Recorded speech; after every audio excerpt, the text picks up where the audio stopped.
समरसपुर नाम सुनकर लगता है जैसे प्यार और भाईचारे का गांव होगा, लेकिन यहां तो जात पात का बहुत बड़ा चक्कर था। ऊंची जाति वाले खुद को बड़ा समझते थे, दलितों पर जुल्म होता था, पढ़ाई लिखाई का नामो निशान नहीं, बस अंधविश्वास फैला हुआ था। ऐसे ही गांव में रघु नाम का एक दलित लड़का रहता था, बहुत मेहनती और ईमानदार। पढ़ने का बहुत शौक था, लेकिन जाति की वजह से वो आगे नहीं बढ़ पाया।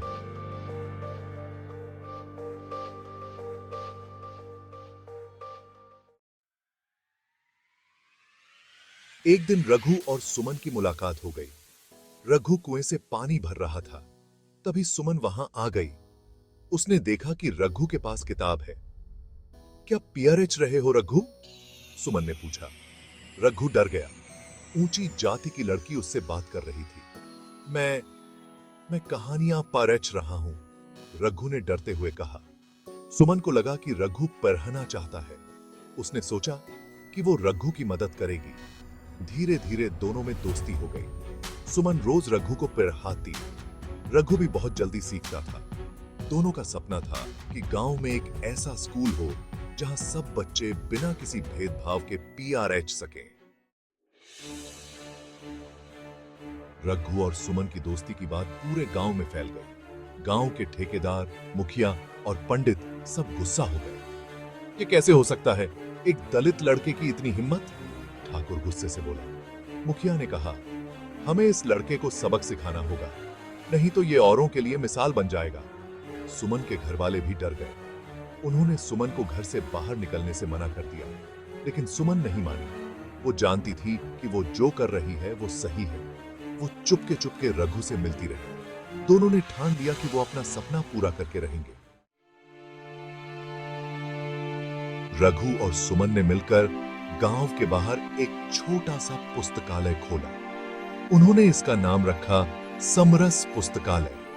शुरू में तो कोई नहीं आया, लेकिन धीरे धीरे बच्चों को पता चला। वो छुप छुप कर पुस्तकालय आने लगे। सुमन और रघु उन्हें कहानियां सुनाते, कविताएं पढ़ाते। बच्चों को बहुत मजा आता था। वो पहली बार ऐसी जगह पर आए थे जहां जाति का कोई भेदभाव नहीं था। एक दिन ठाकुर को पुस्तकालय के बारे में पता चल गया। वो अपने आदमियों के साथ वहां पहुंचा। ये क्या गंदगी फैला रखी है? दलितों को पढ़ाओगे? भागो यहां से! ठाकुर चिल्लाया। उसने पुस्तकालय में आग लगा दी। बच्चे डर के मारे भाग गए। रघु और सुमन ने आग बुझाने की कोशिश की, लेकिन ठाकुर ने उन्हें बहुत मारा।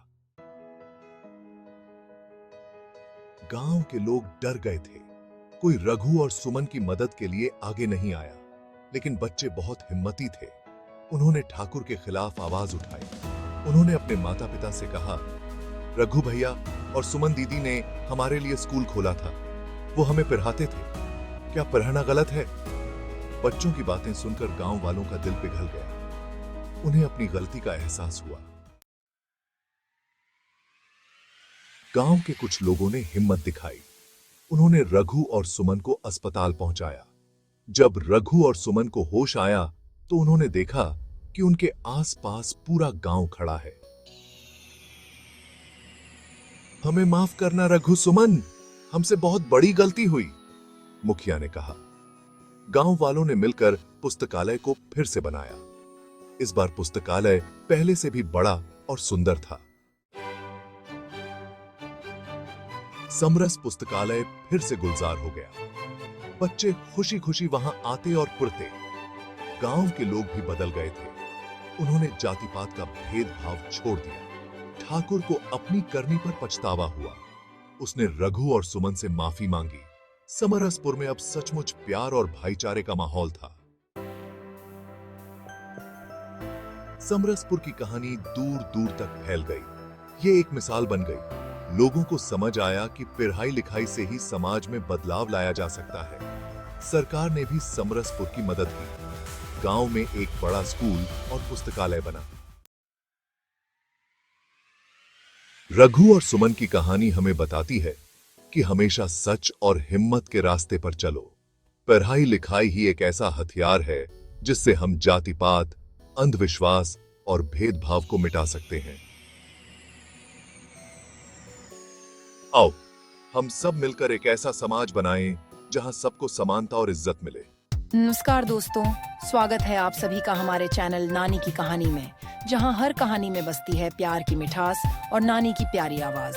यहां हम आपको सुनाएंगे वो कहानियां जो आपके बचपन की यादें ताज़ा कर देंगी। हमारी कोशिश है कि इन कहानियों के जरिए आप फिर से अपने बचपन में खो जाएं और नानी की गोद में बैठकर कहानियों का आनंद लें। तो जुड़िए हमारे साथ और सुनिए नानी की कहानी और हमारे इस चैनल को लाइक और सब्सक्राइब जरूर करें। धन्यवाद।